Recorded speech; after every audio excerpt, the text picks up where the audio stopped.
And Thanksgiving and Christmas and a little leftover pumpkin pie. And who knows? I'm working the eggnog right now, but it was a celebration on Sunday, a 38-6 victory over the Miami Dolphins. And now onward and upward with an extra day of celebrating as well as preparation for a trip to Foxborough. This guy has been the lead sports anchor at Fox 25 at WFXT in Boston. He is a defending champion around here. You can follow his journey out on Twitter at Tom Leyden. That's Leyden. And we welcome him back. And look, man, there's always a time to be cocky as a Boston sports fan. I mean, all the way around. You got Tom Brady, we don't. But this isn't a bad time to be coming to New England with the Ravens healthy and looking good and no Gronk and no Collins up there with the Patriots, right? Yeah, amazing. First of all, thanks for having me. I'm happy you did, even though I predicted that the Baltimore Orioles would win the AL East. That was the last time we spoke, so 0 for 1 in that regard. But yeah, it's amazing even how the difference of 2 weeks can make. Because just think back a couple of weeks ago when the Patriots played the Seahawks, that huge collision between Thomas and Gronk. Who would have thought? And just a short time later, both those guys would be out for the season. The NFL is unforgiving.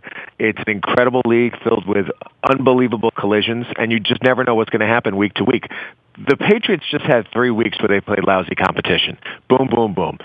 At San Francisco, at the Jets, and then the Rams at home. It was a real good chance for them to try to get this train on the rails, figure out what they're going to be heading into December, because the December stretch, most notably these next 2 games with the Ravens coming to town, and then on the road against the Broncos. Now they're back to playing big boy football, so let's see how things shake out here over the final month of the regular season. Yeah, you only play who's in front of you. I mean, the Ravens had Cleveland and Jacksonville and Buffalo early in the season, and everybody PP'd on that. Look, you know what? The Patriots last couple of weeks have had a nice little soft cushion here in the middle of their schedule for a time where they're still trying to figure some stuff out and certainly trying to figure stuff out without their best weapon. Yeah, and the issue becomes depth because, coming out of Sunday's game, all of a sudden Danny Amendola now has a high ankle sprain, so he's going to be of chief concern entering this Ravens game, and I'd be absolutely shocked if we see him again in the regular season, let alone this week. They're probably going to play it really conservative with him because come postseason, you got to figure they're thinking in the back of their heads that they're likely going to get a bye, be one of the top 2 seeds. That gives them that extra week of rest. So you're talking about 5 weeks of rest, maybe even 6 real weeks between game and then the next game. They got to figure out who's going to step up. And the big X factor here has been this rookie Malcolm Mitchell who stepped in. I never think that Martellus Bennett is going to be the guy who's going to get you 8, 9, 10 catches per game. He's just not that type of receiver. He's an invaluable player to have on your roster, particularly when he's in the right mindset, which he has been this year. But he likes to do all the dirty work, too, and he is so important to the success of the running game. And LeGarrette Blount's got 957 yards rushing this year, so the running game does exist. But everybody knows when you come in to face the Patriots that you got to figure out a way to somehow neutralize Tom Brady and take away his key weapons. And at this point of the game, the key weapons are Julian Edelman, Malcolm Mitchell, and then figuring out a way to get LeGarrette Blount going on the ground. Well, I know the kid Hogan was also a guy that was talked about a whole lot, and there's certainly only one ball there. And you talk about LeGarrette Blount running the ball. Hey, the Ravens have been incredibly stout against the run. They've been stout defensively in general, number 2 defense in the NFL at this point. So, if there was ever a time to come up there and play a game that matters, if you have to play it up there, I just don't think this is a bad time to be doing it. I'm never excited about going to New England. I'd rather go to Cleveland. Don't tell anybody that, Tom, but, you'd rather have an easier game. And we've been looking down this thing for 6 months now, realizing the Ravens have 3 of their last 4 on the road, thinking Cincinnati was going to be a lot tougher than they've been the last week, but knowing that Pittsburgh on Christmas Day, this is the one you look at and say, well, if the Ravens lose this one, what is the pathway to make the playoffs? And I got to be honest, the way the offense looked on Sunday here, it feels like it's trending in the right direction.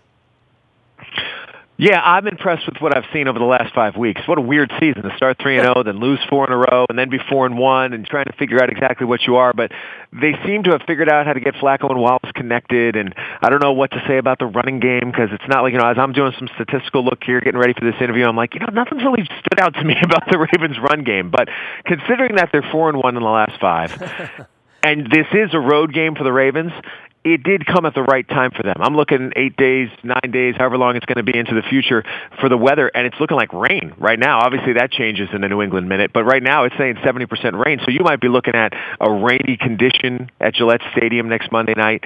And these teams don't like each other. Don't forget they go way, way back. You know, there's always the Harbaugh Belichick thing of each of the guys trying to outsmart each other. There's a lot of water under this bridge. The Ravens have come up here before and won big games. They've been in another competitive playoff game. They've won 2 playoff games up here. So this team historically isn't daunted by the prospect of coming to Gillette Stadium and coming up with a big performance. And the Patriots know that, and they know they've got time to plan for it, and they know that this is going to be a significant game against a team that's playing for its playoff life in a division where they're literally tied with the Steelers, and it's going to come right down the stretch. Tom Lydon does everything at Fox 25 WFXT in Boston. He's a lead sports anchor there. You can follow him out on Twitter as well at Tom Lydon. That's Leyden. How's Tom Brady doing here in the 40th turnaround the sun for him? Certainly that first month off now starts to feel a little bit more like some rest for him. He hasn't played a bad game yet, has he? No, he hasn't. He was pretty iffy against the Jets when they went down to New Jersey, but that was injury-based. You know, he got hurt in the game against the Seahawks. Cam Chancellor caught his knee, and that was worse than many of us knew, and he probably re-aggravated it or made it worse when he played against San Francisco, which was not a game he was going to lose. That was the first time, or a game he was going to miss. That was the first time that he went home and had a chance to actually play in front of his home crowd. So that was a game that was sort of filled with emotion. But then that whole next week leading up to the Jets game, he was visibly hobbled. Now, all that said, while he didn't look good in the first half against the Jets, you know, you're not, in my opinion, the greatest of all time unless you do things like he did against the Jets, which is like, we're down on the road against the Jets, division opponent. Let's put a drive together and win the game. That's just kind of what he does. I have been so impressed with what I've seen. I have been a little surprised over the last 3 weeks that he's thrown the ball 46 times against the Rams, 50 times against the Jets, and 40 times against the San Francisco 49ers. The Patriots are going to live and die with how successful that passing game is, most notably against the Ravens, who are number 1 against the rush. So if I'm the Ravens, I'm figuring out how do I get Edelman out of the game? How do I make sure that Mitchell doesn't show up? There's got to be some sort of – that's always what the Patriots do when they play somebody. That's Belichick's mindset. How can I take away their best weapon? And he's been successful doing that. And I would anticipate that that's what Harbaugh and the Ravens defense are going to do when they come up here, figure out a way to take away Brady's security blanket. I can't imagine anyone else trading away their best linebacker in the middle of the season based on whatever it was based on. They've done a lot of winning around there. I'm not going to question Belichick and Kraft and the whole group up there. But that was a little curious, was it not? Yeah, I think it comes down to the fact that if you're a guy who feels that you're in your contract year and you need to show everybody around the league what you're made of and you feel that you're not being given that opportunity within the system, you might stray a little bit. And straying is not accepted in this system. If you don't go by the line, he's going to prove time and time again that he's going to do it without you. And the fact remains that since 2001, Bill Belichick has done it with you or without you. Whether you're on the team or you're off, he's going to figure out somebody to replace you. He wants good players. He probably has challenged himself more than he needs to be challenged over the years in terms of taking the field with quote-unquote subpar talent than he could have, per se. But that's what makes him a good coach. He gets the people that he does congregate to play well as a unit. And it's unlike any other coach I've seen over the course of time because he can cut bait with a guy like Jamie Collins, make a trade with the Lions to get Kyle Van Noy, and make Kyle Van Noy into a weapon. You know, Kyle Van Noy, it's funny, my history in Detroit, I've got a lot of people who still follow me on Twitter from Detroit, and I tweet out that Kyle Van Noy has an interception yesterday, and my Twitter feed blows up. It's like, typical Patriots. They pick somebody off the scrap heap and make him a star. And I don't know if he's a star, but I talked to Van Noy last week. He says, listen, I'm finally in a situation where this team is putting me in a position where I can play to my strengths as opposed to telling me how I need to be the round peg in their round hole.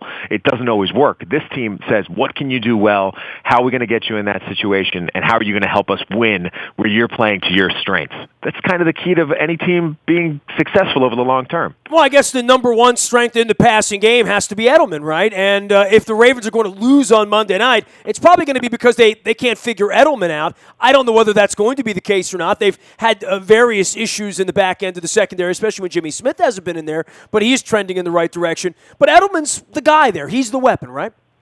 Yeah, Edelman's the one who always seems to find space. And what I want you to notice when you're either looking at some old Patriots games or when you watch this game Monday night is he so rarely goes backwards. Even when he makes a 5-yard catch, he's going to turn that 5-yard catch into an 8 or 9-yard catch. It's not going to be a 5-yard catch and he gets hit, or he tries to bebop somebody and he makes that a 3-yard gain. It's those little extra yards every time he catches the ball that I think set him apart as one of the elite receivers. He's not a guy who I think will ever go to the Pro Bowl. I don't mean to put that label on him saying he's not going to do that. Well, Brady's played with a lot of guys like that, quite frankly. I mean, that's the beauty of Brady. He hasn't played with a lot of guys that have gone to the Pro Bowl, right? Yeah, I mean, he makes the most of what he's got, but he makes them good players. He makes them smart players. There was a scene in the game against the Rams where, Malcolm Mitchell ran a route short of the first down marker, and you saw it on the Fox broadcast where Brady approaches him on the bench and literally chides him and says, "What are you doing?" He goes, "How far should that route be?" And he goes, "That should be 10 yards." He's like the master teaching the pupil, and the pupil knows what he's supposed to do, but nonetheless, he has to hear it from Brady. Like, come on, don't be silly like that. Get the first down. Run a route that's 10 yards and let's get the first down. Otherwise, we're sitting here on the bench talking to each other. Well, certainly Brady has run that machine there for a long, long time. Ravens head up to New England on Monday night, a little extra rest. We're chatting with Tom Lydon. He does all things Boston sports at Fox 25 up there. Hey, before I let you get out the door here, it goes without saying, the Maryland Terps are playing in the Quick Lane Bowl now, day after Christmas. Everyone has their calendar circled. But your guys, Boston College, the Eagles are the opponent in this thing. So ACC dust up in Detroit the day after Christmas. I know you do a lot of work with Boston College, yeah? I had Steve Adazio in the studio on Sunday night, and we talked specifically about where they are, state of the team, also the matchup itself. Listen, it's two teams that are 6-6. Maryland's season, in my opinion, has been unimpressive, and so has BC's you too, for the most part. It's been one of those deals where, frankly, I think this berth in a bowl is most valuable because they get the extra practices. Sure. You get 15, 16 practices where a young team can mature. College football here gets lost in the shuffle because you do have the success at such a high level of the Patriots, and it's such a pro town. I get that. If you don't win, you're going to be even buried more. So BC has struggled in that regard. They don't fill their 42,000-seat stadium on a regular basis, even when the big teams come into town, whether it be Florida State or Clemson. And the fact is, Clemson comes in and BC got waxed. So that doesn't help their cause. But Adazio has the support of the administration, and he has the support of his team, which really opened my eyes because, they beat Wake Forest to qualify for bowl eligibility. And I was shocked when I saw this video of Adazio rounding the corner into the locker room and his team just going absolutely crazy. They're young.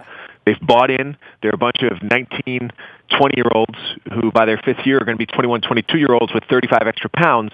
And this is the message that Adazio bangs you over the head with, and it's frustrating at times because you want the team to win, but they're just not there yet.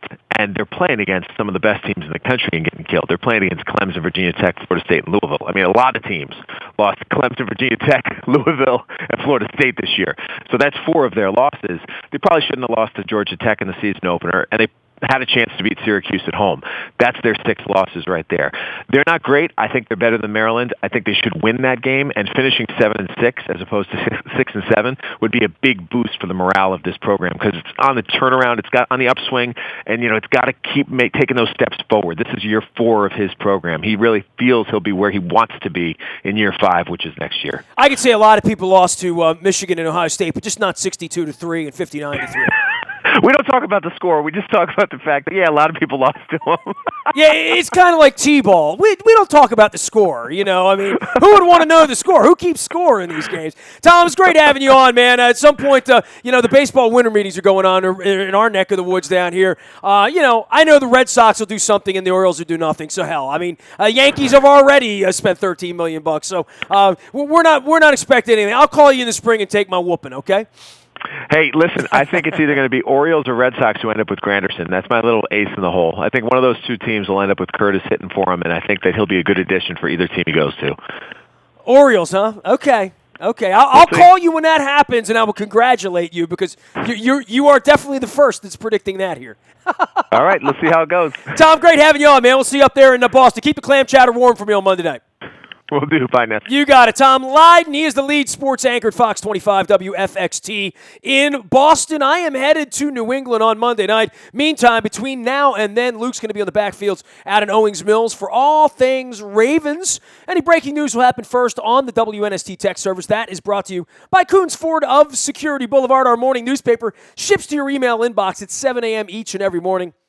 That is powered up by our friends at Planet Fitness and PlanetFitness.com. Got to work off that extra eggnog and a pumpkin pie. Go to PlanetFitness.com to learn more, as well as Planet of Triumphs.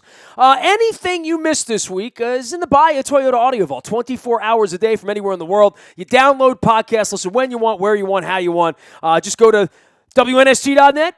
Go to the Buy a Toyota Audio Vault, and it's all there for you, no problem. Wednesday night, we're going to be with Marshall Yanda at Greenmount Station in Hampstead, Carroll County. Come on out, count the Christmas lights and the Christmas trees. And it is a beautiful little village time of the year up in Hampstead. Show starts at 7:30. We'll be swabbing for the Bone Marrow Registry and for There Goes My Hero. Every Monday night, we're at Buffalo Wild Wings in Owings Mills, doing the best seat in the house competition, giving a $100 gift card away, as well as the limo for you and 5 friends to join us the following Monday. It's all brought to you by Fully Loaded Transportation and Buffalo Wild Wings, Owings Mills. I'm Nestor, nasty at WNST.net. Reaches me. I am a very available individual. Facebook, Twitter, LinkedIn, Snapchat, Instagram, and streaming live on our Facebook Live, as well as our YouTube WNSTV channel.